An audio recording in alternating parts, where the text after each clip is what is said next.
네, 우리 로마서 8장 6절 말씀 보겠습니다.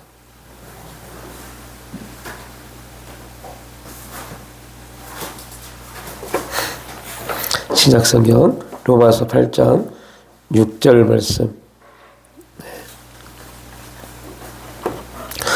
네, 우리 함께 합독하겠습니다. 육신의 생각은 사망이요 영의 생각은 생명과 평안이니라. 아멘.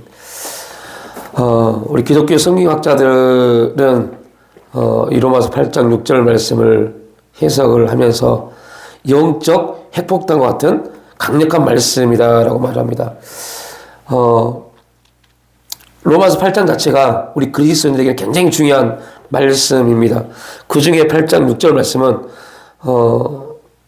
이 말씀이 우리에게 던져주는 메시지는 너무너무 크고 이 말씀을 통해서 하나님 우리에게 증거하시고자 하는 그 메시지 또한 우리가 기본적으로 생각하는 그 생각 이상의 역사를 가지고 있습니다. 우리는 보통 우리가 갖는 생각, 그 생각에 대해서 육신의 생각, 영적인 생각, 이걸 나눌 수 있느냐라고 말합니다. 육신의 생각과 영적인 생각을 어떻게 나눌 수 있느냐. 분명히 그러나 오늘 본문의 말씀은 육신의 생각은 사망이고 영의 생각은 생명과 평안이다라고 말합니다. 또 그 앞절의 5절에서 육신을 따르는 자는 육신의 일을, 영을 따르는 자는 영의 일을 생각한다니라고 말씀합니다. 그래서 많은 그리스도인들은 그러면 영적인 생각은, 영의 생각은 긍정적인 생각을 하는 것이 영적인 생각인가? 좋은 생각을 하는 것이 영적인 생각인가? 라고 말하는 분들도 계십니다. 근데 완전히 다릅니다. 문제는 이제 예수 믿지 않는 사람들은 둘째치고 예수 믿는 사람들이 문제입니다. 이유는 뭐냐면 육신의 일, 육신을 따르는 자들, 육신의 일을 하는 자는 하나님이 기뻐하지 않습니다. 영의 일을 할 때 하나님 기뻐하시는데 문제는 육신의 일과 영의 일이 뭔지를 분간하지 못하기 때문에요.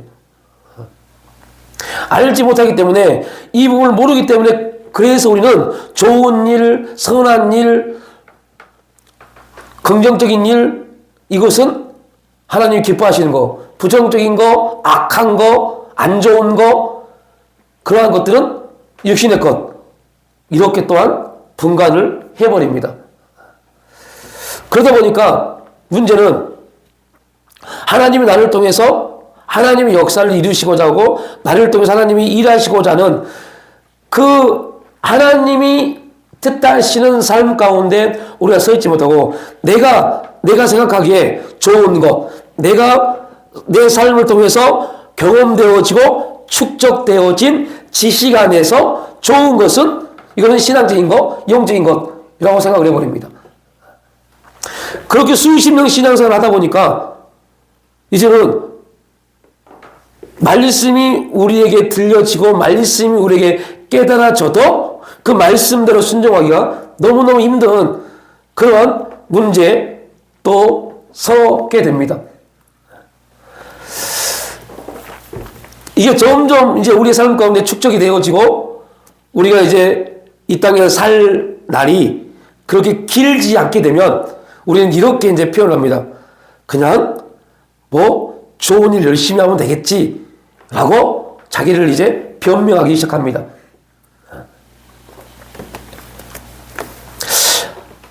어제 어떤 목사님이 제게 문자를 보내주셨습니다.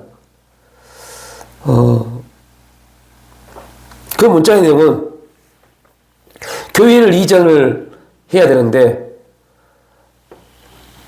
수많은 것들을 예배당을 지금 교회로 하고 있는 교회들, 나오는 교회들, 임대하는 교회들도 보고 또 그렇지 않은 공실로 있는 그런 것도 보고 여러 가지 형태의 건물들을 보고 오셔서 이제 사모님과 목사님과 교회 성도들이 기도하고 두 군데를 지금 이제 정해야 된답니다. 1월 말에 이제 정하고 2월 달 하나 동안 준비를 해서 3월 달에 이제 입당 예배를 드리기로 결정을 했대요. 근데 도무지 그 두 개를 놓고 기도하는데 감동이 오지 않는데요. 어떻게 할지 모르겠다. 기도해 주십시오. 라고 하면서 두고 사진을 보내서 왔어요. 목사님도 보시고 기도해 주십시오. 보통 우리는 이렇게 부탁을 합니다. 기도해 주십시오.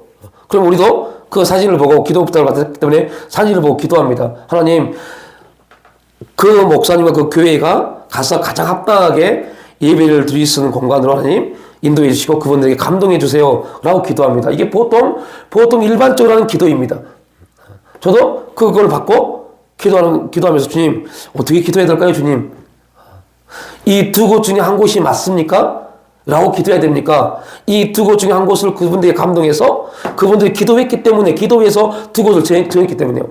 그래서 이 두 곳 중에 한 곳이 합당한 곳으로 인도해달라고 기도해야 됩니까? 라고 묻고 기도하려고 하는데 하나님이 그런 감동을 주세요. 난 이 두 곳이 내가 기뻐하는 곳이 아니다. 나는 그들에게 또 다른 곳을 예비해 두었는데 그들은 이 두 곳이 그들의 마음에 합당하다고 생각한다.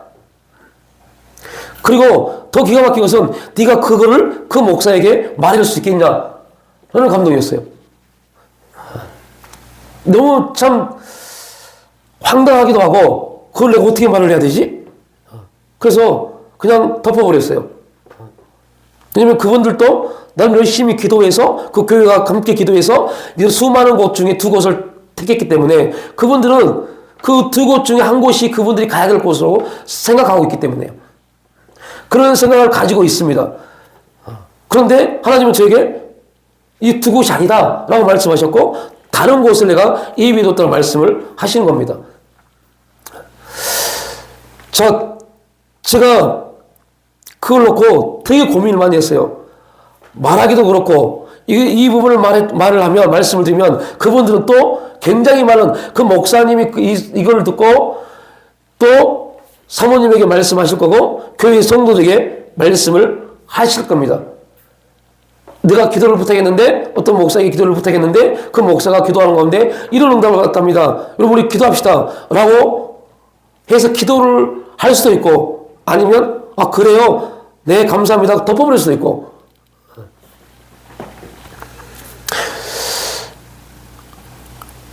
그리고 어제 저녁 기도회를 끝내고 집에 가서 이제 하루 일과를 마치고 잠을 자려고 하는데 계속 내일 연락해야 돼. 내일 연락해야 돼. 라는 감동을 줘요.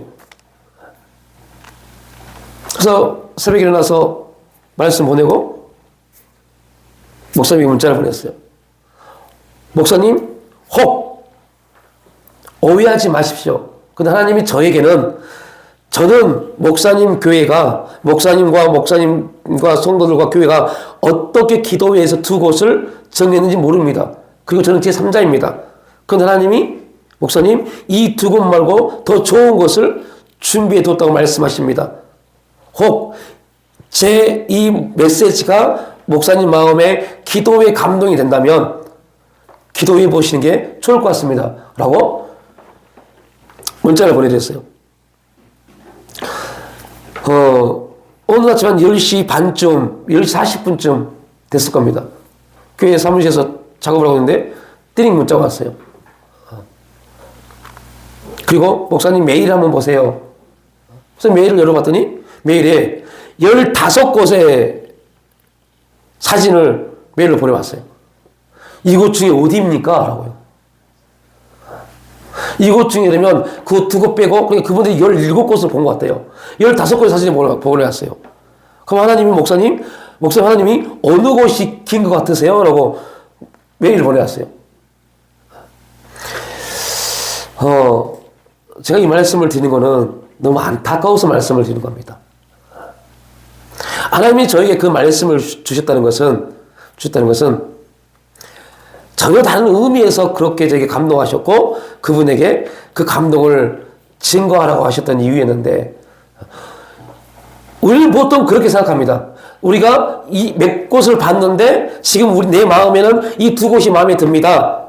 기도해 주세요. 이게 보통 우리의 모습입니다. 그러면 이 두 곳이 아니야 그러면 내가 본 다른 것 15곳 중에 한 곳인가? 또 이렇게 생각합니다.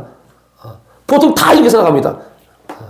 여러분도 어떤 집을 이사갈 때 집을 봅니다. 집을 몇 곳을 봅니다. 그리고 여러분들 마음에 드는 곳이 있을 겁니다. 그러면 그걸 가지고 기도 부탁합니다. 그런데 기도를 부탁했는데 기도한 사람이 내가 느끼기에 나보다 조금 더 신앙생활 오래 하고 조금 더 은혜 받은 사람 중에 한 사람이 아이고 그곳이 아닌 것 같아요 라고 말하면요, 그러면 이곳일까요? 또 내가 봤던 또 다른 곳을 보여줍니다. 이게 우리가 일반적으로 생각하는 고민하고 있는 삶의 원리이고 기도 부탁의 원리입니다. 우리쯤 되면 그런 기도는 벗어나야 돼요. 제가 그 목사님의 메일을 받고 너무 가슴이 아파서 그 목사님이 또 이 설교를 들을지 모르겠지만요, 제가 다시 문자를 보냈어요. 목사님, 하나님이 저에게 주신 거는 이곳입니까의 문제가 아닌 것 같은데요. 왜 이 두 곳이 목사님과 교회 성도들에게 마음에 왔는지, 마음의 생각에 합당한지 그 부분을 질문하신 것 같습니다. 라고요. 왜 이 두 곳을 목사님 선택하셨습니까? 그리고 왜 이 두 곳을 놓고 기도하고 계십니까? 이 질문을 하고 계신 것 같습니다.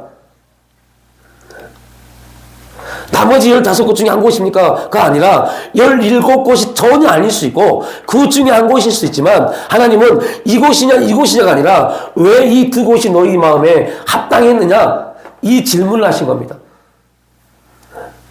그런 말씀을 드렸더니 되게 충격이었나 봐요.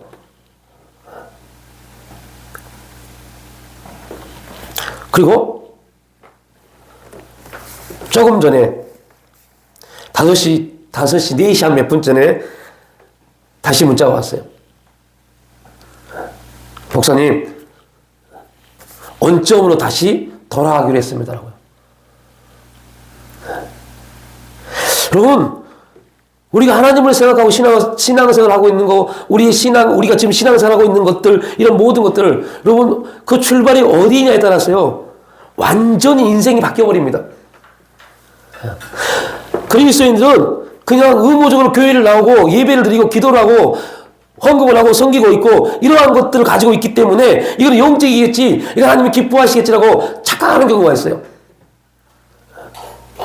그래서 우리가 계속 나누는 얘기지만 육신의 생각이 있고 영의 생각이 있습니다.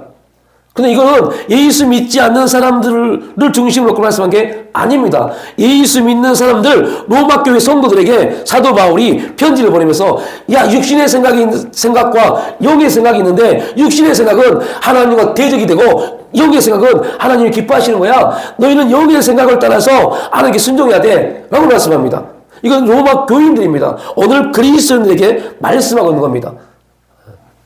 어떠한 것이 영의 생각이고 어떤 것이 육신의 생각인지를 우리가 분간하지 못하면 문제는 이제는 기준이 누가 돼요? 내가 되어버립니다. 나로 시작되는 어떠한 것도, 그것이 선한 일일지라도, 그것이 예배드리는 시간일지라도, 기도하는 시간일지라도 나로부터 출발은 다 육신입니다.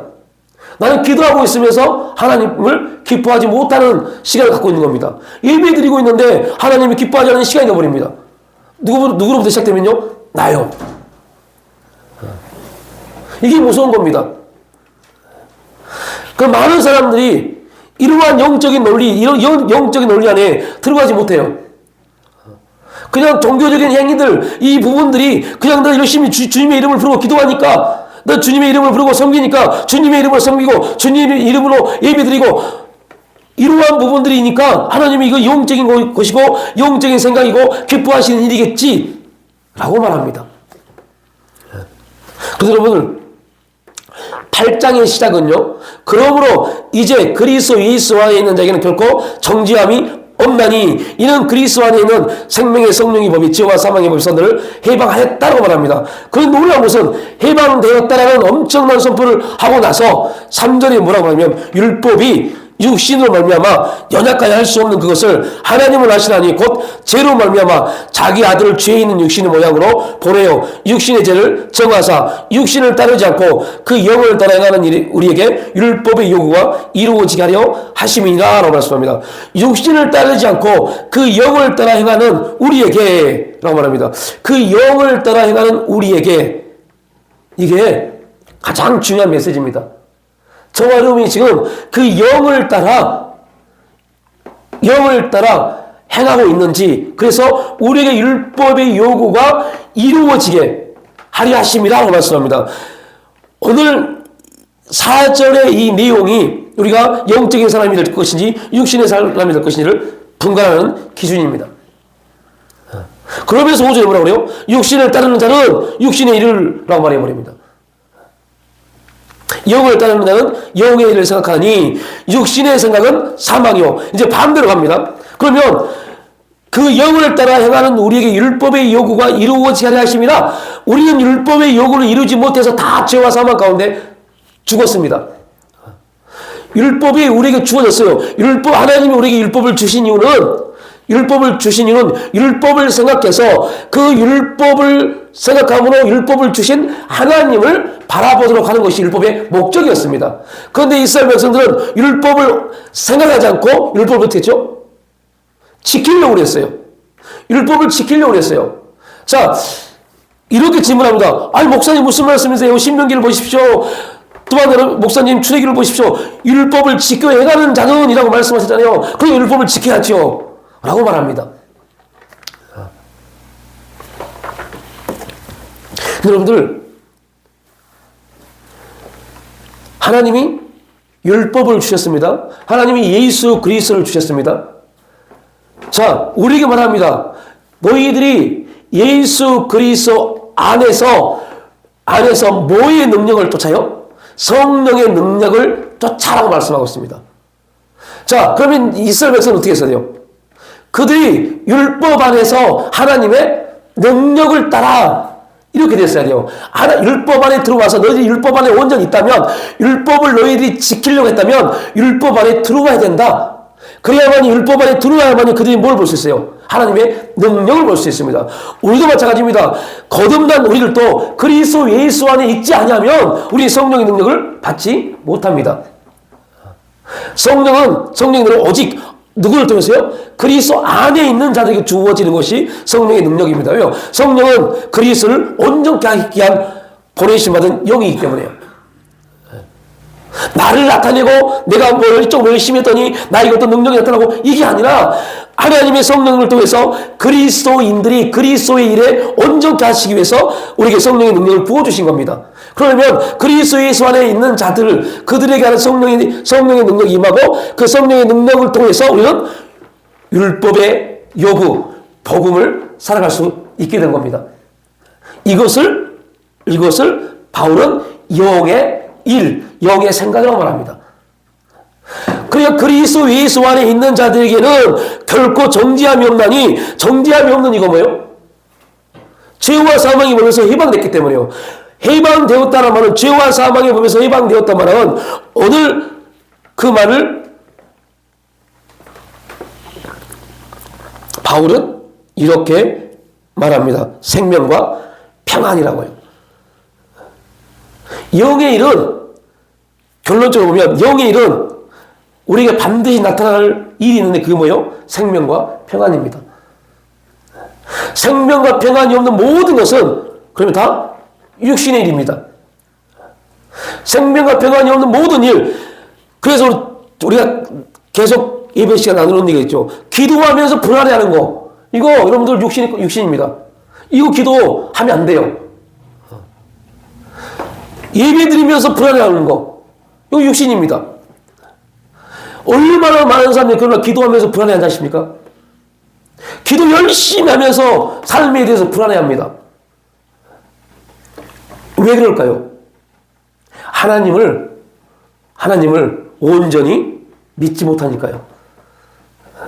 그러니까 하나님을 온전히 믿지 못하니까 그 기도는 누구 일입니까? 내 일이 돼요, 내일. 이렇게라도 해야 할지, 하나님 어떤 일을 하시지 않을까? 라는 잘못된 생각이요. 이렇게라도 해야지 하나님이 역사하시지 라는 잘못된 생각이요. 우리가 뭔가를 하기 때문에 하나님 역사하신 분이 아님에도 불구하고 우리는 우리가 뭔가를 해야만이 하나님이 역사한다고 그 잘못된 생각을 갖고 있는 겁니다. 그래서 생각의 변화가 그만큼 중요한 겁니다. 우리가 뭔가를 하기 때문에 하나님 역사한 게 아니라 하나님 역사하심을 믿기 때문에 우리의 생각이 움직이는 겁니다. 이게 우리 신앙이 돼야 돼요. 별거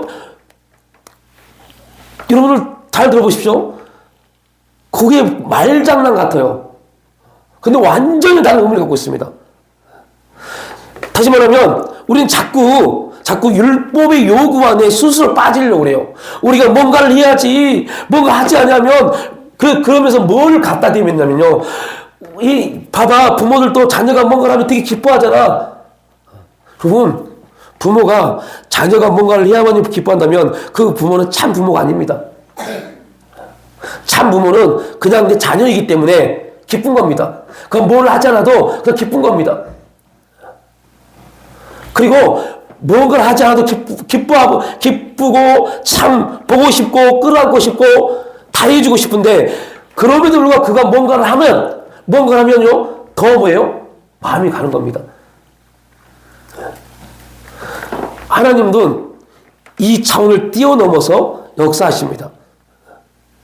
그냥 하나님은 예수 그리스도를 통해서 거듭난 그리스도 예수 안에 있는 자들 그냥 그 자체로 하나님은 기쁨이십니다.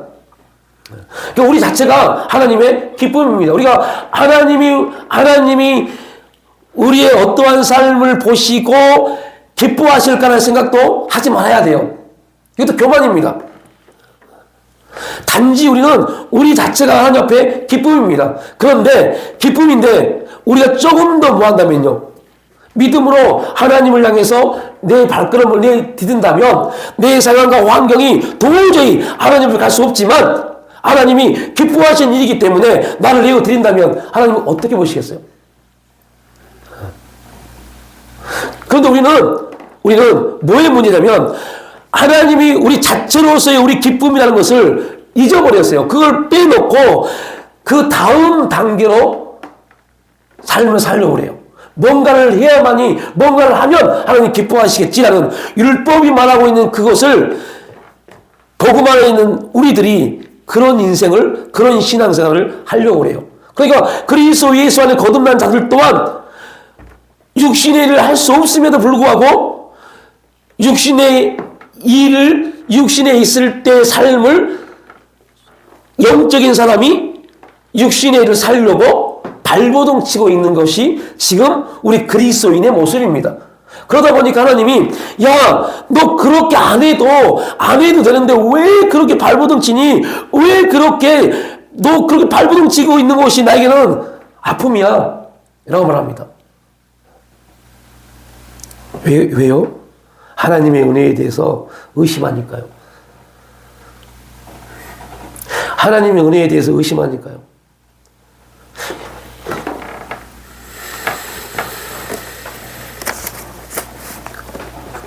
그래서 자꾸 뭔가를 해야지라는 그런 강박관념에 빠져듭니다. 근데 그 일은 누가 한다고요? 사탄 마귀가요. 여러분, 놀라운 것은요, 교회 일을 많이 하면 할수록 그것이 교회의 일이든 어떤 사역이든 많이 하면 할수록 우리는 이렇게 생각합니다. 충만해지겠지라고 생각합니다. 아닙니다. 탈진됩니다. 탈진해요.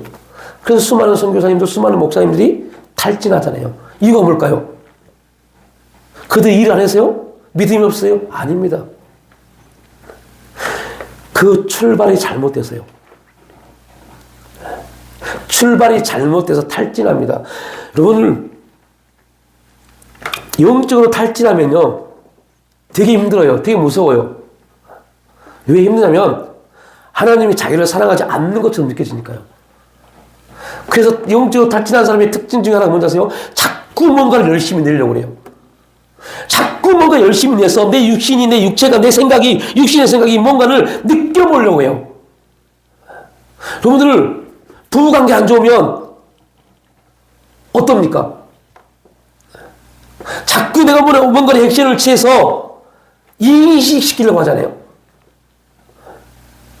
그럴 필요 없는데 하나님과 관계가 똑같다니까요. 영적으로 탈진하면 육신이 자꾸 뭔가를 해서 육신이 뭔가에 내가 행함을 통해서 내가 행하고 있다는 것들에 대한 확증을 받고 싶어 해요. 근데 영적인 것은 그렇게 확증받는 게 아닙니다. 영적인 것은 믿는 겁니다. 믿는 겁니다.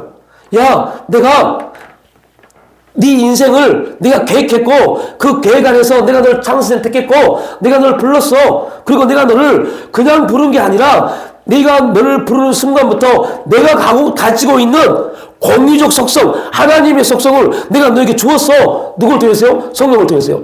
너 그거 믿고 행하면 돼 라고 말씀합니다. 이게 로마서 8장입니다. 그런데 우리는 그 은혜를 모르니까 자꾸 달라고 해. 달라고.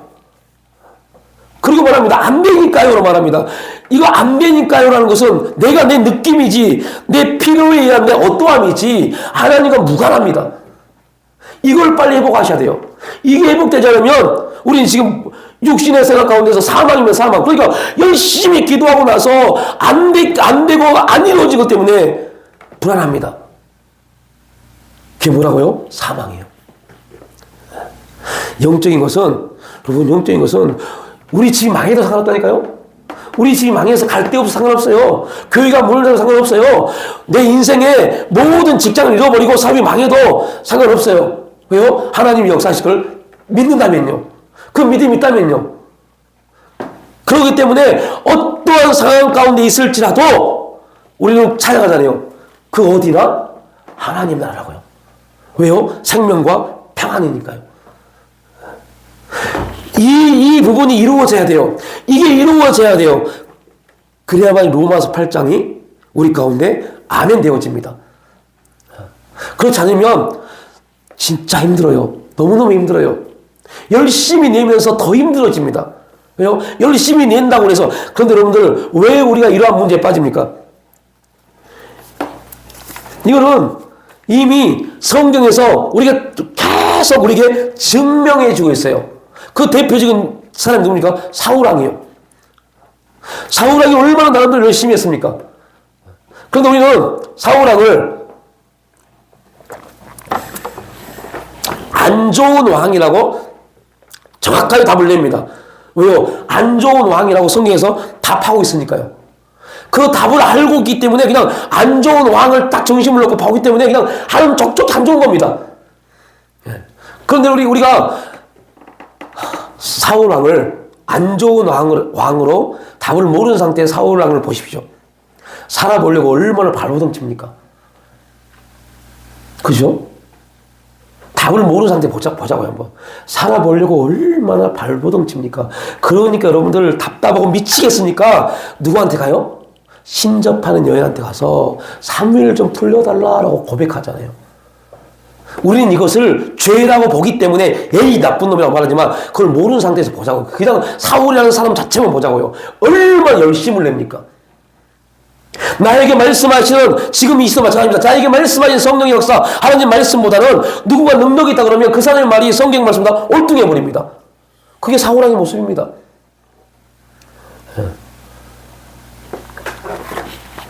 그런데 왜 사울왕이 왜 그랬습니까? 왜 그러한 문제에 빠졌습니까? 사울왕이 왜 왕이면서도 불행했습니까? 이유는요, 사울왕은 그 원인을 자기한테 찾지 않고 어디 했어요? 꼭 남탓했어요. 진리는 모든 중심을 누구로부터 찾아요? 나로부터 찾습니다. 하나님이 나로부터 왜 이 일을 이루셨는지를 봅니다. 비진리는 나로부터 찾지 않고 꼭 너 때문에 그래, 너 때문에 이 환경 때문에 그랬지 뭐 이렇게 봅니다. 그런데 이 출발이 어디서 출발했습니까? 에덴 동산에서요. 에덴 동산에서 하나님이 흙으로 사람을 지으시고 그 코에 생기를 불어넣어서 생명, 살아있는 존재. 여기서 살아있는 존재란 말이 되게 중요한 메시지입니다. 이것이 영성입니다. 영성. 살아있는 존재. 그 살아있는 존재라는 것은요, 하나님께 대해서 깨어있고 세상에 대해서 명령하고 라는 의미를 갖고 있습니다. 이게 영성이잖아요. 영성. 신앙이잖아요. 그게 아담이었어요. 그런데 그 아담이 범죄했습니다. 범죄했을 때 살아있는 아담은 어떻게 했어야 돼요? 하나님 앞에 회개하고 죄에 대해서 명령했어야 돼요. 그런데 아담은 하나님에 대해서 뭐고요? 숨어버리고 죄에 대해서 종되어 버렸잖아요. 하나님 앞에 숨었어요. 그리고 죄에 대해서 어떻게 합니까? 변명하잖아요. 변명. 하나님, 당신이 보내준 저 여자 때문에 저 여자 때문에 내가 범죄했습니다 말하잖아요. 아담은 그렇게 말하면 안 돼요. 아담은 저 여자 때문에 내가 범죄했습니다 말하면 안 돼요. 사울왕이 누구 때문에요? 다윗 때문에요. 모든 중심은 다윗 때문에 사울왕은 무너졌어요. 이게 비진리입니다. 이게 육신의 생각입니다. 영의 사람들은 모든 그것이 부정적이든 긍정적이든 어떠한 것이 내 실수로 이루어졌던 모든 사실을 누구로부터 누가 섭리했다는 것을 인정한다고요? 하나님이요. 이유는 나를 온전케 하시기 위한 목적입니다. 그래서 하나님이라는 주제를 가지고 나를 보기 시작합니다. 누구 때문이 아닙니다. 하나님이라는 주제를 가지고 나를 보기 때문에, 하나님이 이 문제를 통해서, 이 환경을 통해서, 이 사건을 통해서, 혹 내가 실수로 인해서 죄를 졌던 그 실수의 죄를 통해서 나를 어떻게 회복시키기를 원하시는가? 나를 어떻게 만들어가기를 원하시는가? 여기에 관심을 갖습니다. 그러니까 내가 뭐 능력이 있고, 내가 뭐 어떠한 역사가 있고, 내가 가진 게 많고, 내가 배운 거 많고, 이 문제는 다 버려둬 버립니다. 왜요? 하나님은 그걸 통해서 역사하시는 분이 아니라는 걸 알기 때문에요. 하나님의 역사는 우리에게 지식이 필요하면 우리에게 공부할 수 있는 길을 열어주십니다. 그런데요, 우리가 공부해도 지식을 얻지 못하잖아요? 그럼 어떤 일이 벌어지는지 아세요? 그 지식을 공유할 수 있는 사람을 보내십니다.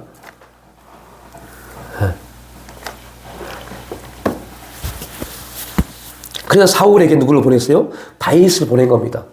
근데 사울은 그 다윗을 품지 못했어요. 만약이란 말을 쓰면 안 된다고 하지만요. 아무튼 만약에 사울이 다윗에 대해 가진 생각이 바뀌었다면요. 사울이 다윗을 바라볼 때 하나님이 나에게 내 왕권을 강하게 하려고 다윗을 보내주셨구나 라고 생각했다면 사울의 시대는 엄청났을 겁니다. 그의 능력과 다윗의 능력이 합쳐지니까요. 우리 그걸 시너지 효과라고 하죠. 합쳐지니까요. 그런데 사울은 하나님이 다윗을 나에게 보냈다고 생각하지 않았어요. 자기 생각에 매였어요. 저놈이 내 왕권을 무너뜨리려고 한다. 그리고 그래서 사울이 요나단에게 뭐라고 말합니까? 야, 이 왕권은 너에게 내려가야 될 텐데, 너에게 내려가야 될 텐데, 다윗에게 이 왕권이 넘어가게 생겼어! 라고 말하잖아요. 이게 육신의 생각입니다. 사울왕이 가지고 있었던 다윗에 대한 생각은 진리가 아니었죠. 왜요? 하나님의 뜻이 아니었기 때문이에요. 그것은 사울의 육신에서 나오는 비진리였고, 사울은 그 생각의 열매, 비진리, 사망, 불행, 이 비진리의 생각의 열매, 그 열매로 인해서 스스로 고통의 길에 빠집니다. 그래서 여러분들 어떠한 성경 신학자들은 이렇게 성경을 해석합니다. 사망도 값을 치르고 삽니다. 사망도 값을 치러요. 그 값이 뭐예요? 죄입니다. 그래서 죄의 값은 사망입니다. 생명도 값을 치러요. 어떠한 값이요? 예수 그리스도의 십자가 값이요. 똑같은 값인데 달라요. 이 값은 우리에게 영원한 생명을 주고 이 값은 영원한 지옥을 줍니다. 그런데 그리스도인들이 오늘 예수 믿고 거듭난 그리스도인들이 어떠한 자리에 서 있어야 될까요? 먹고 사는 문제요? 되게 중요합니다. 너무너무 중요합니다. 그것 때문에 인생이 나아가고 그것 때문에 교회가 무너지고 그것 때문에 가정이 무너지니까요. 근데 그보다 더 중요한 게 있어요. 먹고 사는 문제, 이게 우리 삶의 최우선을 가면 그 인생은 반드시 하나님과 관계가 없는 인생이 됩니다. 우리 인생은 먹고 사는 문제가 아니라 하나님이 기뻐하시느냐 기뻐하시 아니하시냐 이 문제에 들어가야 돼요. 오늘 저희 아들이 아침 새벽 문자 받고 새벽에 기도하고 저한테 문자가 보냈어요. 아빠, 참된 그리스도인이 뭐야? 참된 그리스도인이 뭘까? 그런 문자를 보냈어요. 참된 그리스도인이 뭘까? 참된 그리스도인에 대한 여러 가지 정의했겠죠. 근데 지금 하나님이 저를 통해서 교회에 선포케 하신 말씀은 참된 그리스도인이 그겁니다. 하나님이 기뻐하시는 일의 자리에 서 있는 거. 어떤 상황이나 환경 가운데서 하나님이 기뻐하는 자리에 서 있고 믿음을 행하는 거. 이게 참된 그리스도인의 삶이다라고 답변을 주셨어요. 참된 그리스도인들은 봐야 돼요. 내가 손해가 될지라도 하나님이 기뻐하신다면 그 자리에 가는 것이 참된 그리스도인입니다. 참된 그리스도인들은 아무리 이것이 유익될지라도 하나님이 기뻐하지 않는 거라면 그 유익됨을 버릴 수 있어야 돼요. 이게 참된 그리스도인입니다. 근데 사울왕은 그렇지 못했잖아요. 이스라엘 백성들이 40년 동안 광야에서 훈련했습니다. 40년 동안 훈련을 통해서 하나님의 살아계심과 하나님 역사하심과 하나님 인도하심과 하나님 함께 하시는 엄청난 사실을 온전히 인식했습니다. 요단강을 넘었습니다. 여리고성이 문을 무너뜨렸습니다. 하나님 말씀합니다. 여리고성은 이 여리고성에 앉는 모든 전리품은 내 것이다라고 그랬어요. 왜 하나님 것일까요? 근데 이걸 알아야 돼요. 왜 하나님 거예요? 하나님이 승리했잖아요. 그래서 너희들은 이 여리고성에는 어떠한 것도 차지하면 안 돼 라고 말씀하셨어요. 그런데 이스라엘을 대표하고 있는 아간이라는 사람이 그냥 그 여리고성의 전리품에 비하면 100분의 1, 1000분의 1도 안 되는 조그만 것 하나 몇 개 그냥 훔쳐왔습니다. 그거 뭐 전체로 비하면 아무것도 아닙니다. 그런데 하나님이 아이성 전투에서 처참하게 패배하게 만듭니다. 그리고 끄집어낸 게 어찌 보면 별것도 아닌 아간이 훔쳤던 그 외투 금쪽아리 몇 개 그것 때문에요 패배가 만듭니다. 그리고 그 아간을 죽입니다. 왜요? 그 생각이 싹을 트고 그 생각이 자라서 죄가 되고 죄가 자라서 사망이 되니까요. 아예 싹을 없애버린 겁니다. 여러분 이것을 뭐라고 그래요? 자아처리라고. 자아처리.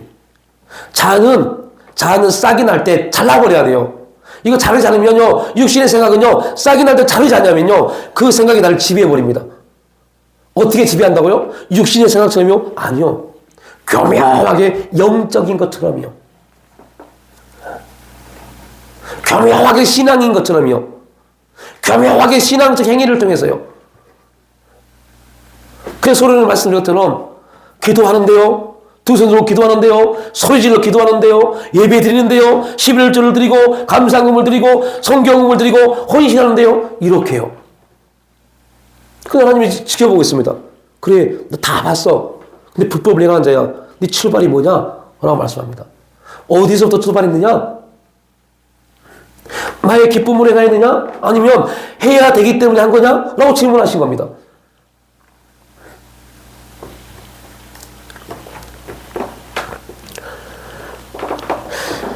그래서 우리는 이러한 질문을 던질 수 있어야 돼요. 왜 우리는 사울왕이 빠졌던 함정에 그 함정, 사울왕이 빠질 수밖에 없었던 그 함정에서 자유롭지 못할까?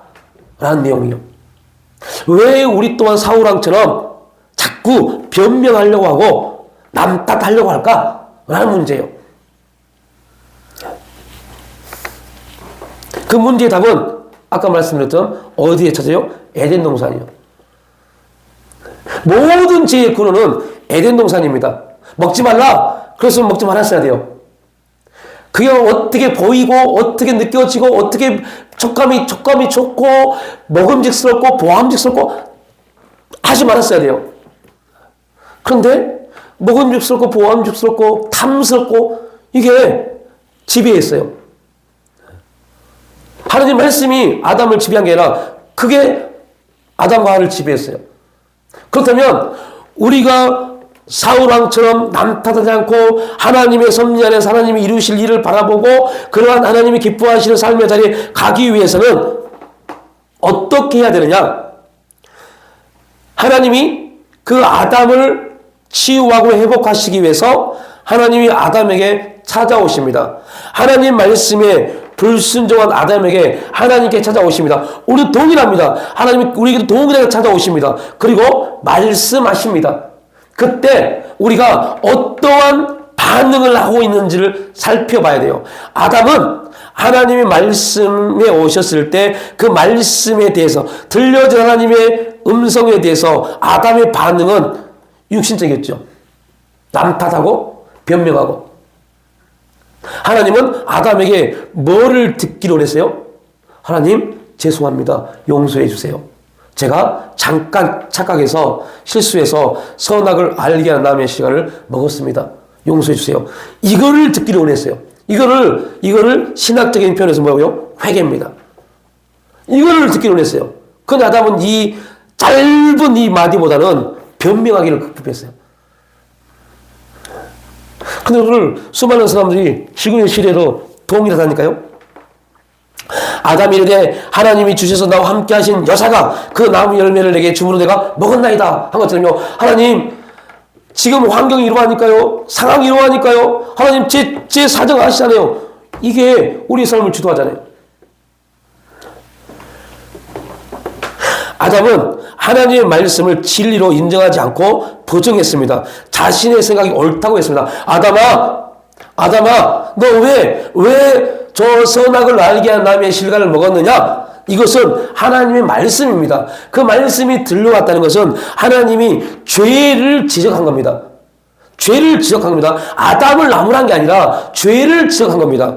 그렇다면 하나님은 지금 아담에게 뭐를 회복시키려고 한 거예요? 죄에 대해서 회복시키시려고 하나님은 죄를 지적하신 겁니다. 그런데 아담은 하나님이 죄를 지적하는데 아담은 하나님이 누구를 지적한다고 생각했어요? 자기를요. 지금의 시대에도 하나님 말씀이 떨어지면 이렇게 생각하는 너무너무 많습니다. 그 안에 있는 죄를 지적해서 죄와 그를 분열시키시려고 하나님 말씀이 떨어지는 겁니다. 이게 하나님 말씀의 능력입니다. 하나님 말씀의 능력입니다. 그것을 성경을 뭐라고 그래요? 학자의 혀라고 그래요. 학자의 혀. 학자의 혀가 임하면 그 말씀이 들려졌을 때 그 말씀을 통해서 내 안에서 깨달음이 벌어집니다. 죄가 깨달아지고 은혜가 깨달아집니다. 이게 학자의 혀입니다. 여러분의 그런 은혜가 있고 축복합니다. 말씀을 읽을 때 학자여가 임해야 돼요. 그래서 그 말씀을 읽을 때 그냥 말씀을 읽어지는 게 아니라 그 말씀을 통해서 네 안에 있는 것들이 보여져야죠.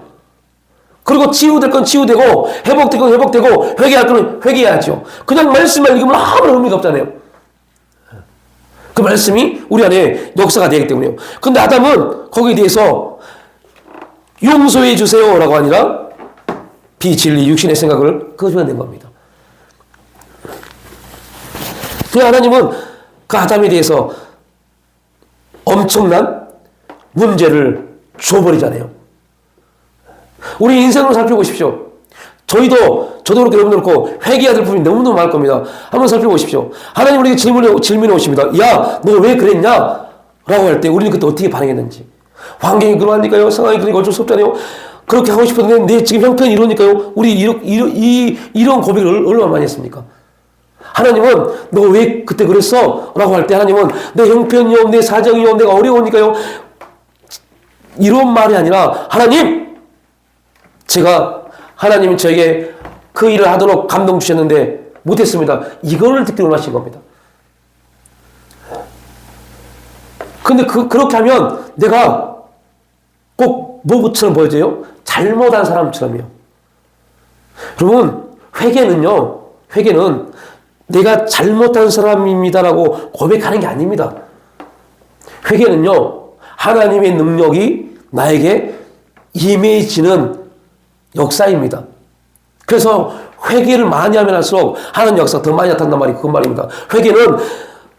회개한단 말은 내가 죄가 많기 때문에 회개할 일이 많구나 이런 문제가 아닙니다. 내가 하나님의 은혜를 많이 받았기 때문에 죄가 많이 보여지구나. 이게 회개의 능력입니다. 그 회개의 능력을 모르니까 자꾸 감추려고 그래요. 사람에게도 감추려고 하고 하나님에도 감추려고 하고 회개하지 않습니다.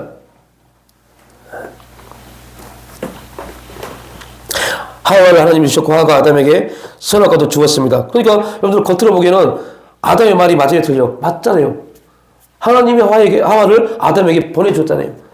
그리고 하와가 아담에게 선악을 알게 하는 식을 먹도록 했잖아요. 그러니까 겉으로 보면 사실적으로 보면 사실적 증명어는 아담의 말이 맞습니다. 근데 하나님은 사실이 진리가 아니라는 꼭 기억하십시오. 하나님은 인간의 사실을 진리로 보지 않습니다. 하나님 말씀을 진리로 보죠. 자꾸 우리가 사실적으로 말하는데 그들은 하나님 은혜를 몰라서 그래요. 영적인 놀라운 사실을 모르고 영적인 역사를 모르기 때문에요. 여러분 사실적으로 말하면 예수님의 십자가가 여러분을 구원했다. 이게 증명됩니까? 안 됩니까? 안 되잖아요. 사실적으로 예수님은 죄의 가장 큰 형벌을 받고 죽으신 겁니다. 이게 사실입니다. 근데 우리는 그런 사실을 받아들이지 않고 뭘 받아들여요? 진리요. 진리로 받아들이기 때문에 예수님의 십자가를 지심으로 모든 죄와 사망은 그 십자가에서 끝났다라고 말하는 겁니다. 진리니까요. 사실이었다면 그 옆에 예수님을 보고 비난했던 그 한 강도의 말이 맞는 겁니다. 그러나 또 다른 강도는 사실로 보지 않고 진리로 봤기 때문에 주여 당신의 날에 나를 기억하소서라고 말하는 겁니다. 똑같은 죄의 형벌 가운데 죽어가는데요. 우리가 자꾸 우리의 생각을 바꿔야 돼요. 생각을 자꾸 바꿔야 돼요. 생각을 바꾸면 행복하다는 그 주제가 바뀝니다. 자꾸 바뀌어지면 우리의 생각이 바뀌어질수록 우리는 누구를 집중할 수 있어요? 하나님을요. 우리가 하나님을 집중하면 집중할수록 하나님이 우리의 삶을 지배하기 시작합니다. 하나님이 우리의 삶을 지배하고 우리 인생을 지배하고 우리 가정을 지배하고 우리 교회를 지배하고 이 나라를 지배해야만이 거기 안에 참된 행복이 일어납니다. 정치인들이 대통령이 나라를 온전히 한 게 아니라니까요. 저 국회의원들이 나라를 온전히 한 게 아니라니까요. 교회가 썩어 빠지면요 아무리 깨끗한 대통령 정치인들이 나와도 그 나라 소망 없습니다. 그러나 정치인들이 썩어 빠졌고 국회의원들이 썩어 빠져도 교회가 바로 서면요 바뀌어버려요.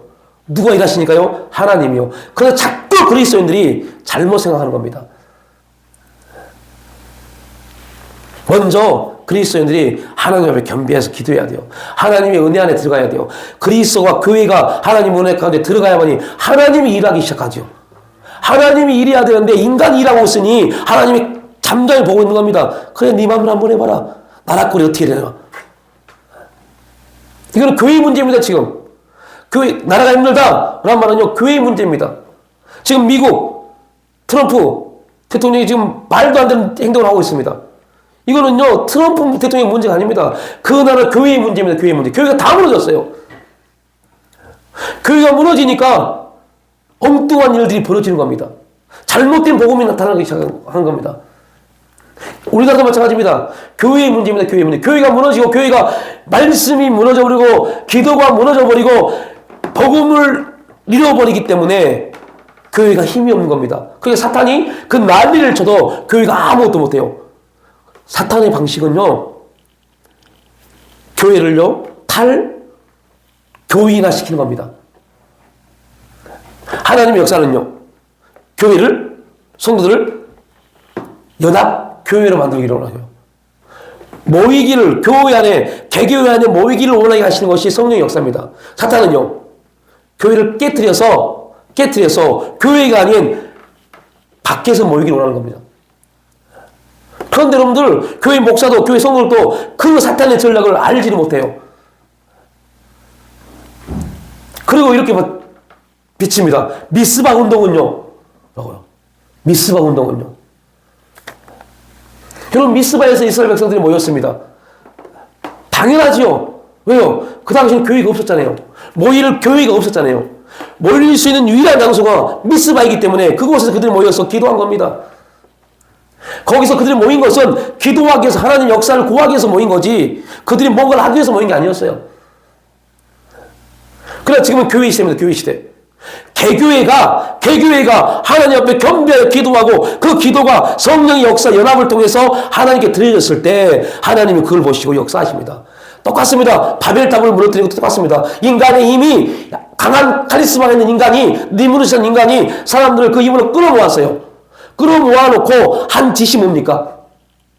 야, 우리 이렇게 모았는데 하나님 우리를 흩을까봐 두렵다. 우리 탑을 쌓아서 하나님이 우리가 그 탑을 중심으로 모여서 굳건하면 하나님 우리를 흔들지 못할 거야. 라고 해서 탑을 쌓은 겁니다. 그들의 힘을 과시하려고요. 여러분, 하나님은 힘을 과시하는 자를 쓰는 게 아닙니다. 연약하고 가진 것 없고 배운 것 없고 아는 것 없는 자를 통해서 역사하십니다. 이게 하나님 역사입니다. 자꾸 힘되게 하려고 하지 마십시오. 교회에서도 마찬가지입니다. 자꾸 힘되게 하려고 하고 네 편 내 편 나누다 보니까 우리나라 지금 교회들이 중대형 교회들이 지금 다 깨지게 생겼어요. 목사 편, 장로 편, 누구 편 나눠서 지금 난리가 났습니다. 지금 그 이유가 뭡니까? 사탄이 온갖 어둠의 역사를 퍼뜨려도 그것이 어둠인지 알지도 못해요. 그리고 정당하다고 말합니다. 사실적으로 맞다고 말하는 겁니다. 깨어나야 돼요. 벗어나야 돼요. 그래서 오직 성령의 일하신 가운데 우리가 들어가지 않으면 여러분 결론을 내릴 수 있겠습니다. 얼마나 우리가 살 수 있을 것 같으세요? 이 땅에 여러분들 장로님, 권사님 또 새로 오신 분 저 얼마나 사실 것 같으세요? 한 100년 더 사실 것 같으세요? 아닙니다. 신앙 진짜 우리 믿음 진짜 잘 만들어놔야 돼요. 언제 어느 때 하나님 우리를 부르실지 모릅니다. 그리고 질문하십니다. 너 뭐하고 왔니? 이곳이 백보다 심판이잖아요. 너 뭐하고 왔니? 뭐라고 말씀하실 수 있을 것 같으세요? 그때 뭐라고 말씀하실 것 같으세요? 잘 만들어놔야 돼요. 하나님 기뻐하시는 신앙의 자리로 하나님이 우리를 부르신 목적이 있습니다. 그 목적대로 잘 만들어놔야 돼요. 생각 잘 잡아야 돼요. 그리스도의 생각이 되게 중요합니다. 생각을 잘 잡아놔야 돼요. 그래야만이 생명과 평안의 역사가 일어날 수 있습니다. 우리 이 시간 주여 한번 부르고 오늘 기억나는 말씀 붙잡고 한 2, 3분 기도하고 마치겠습니다.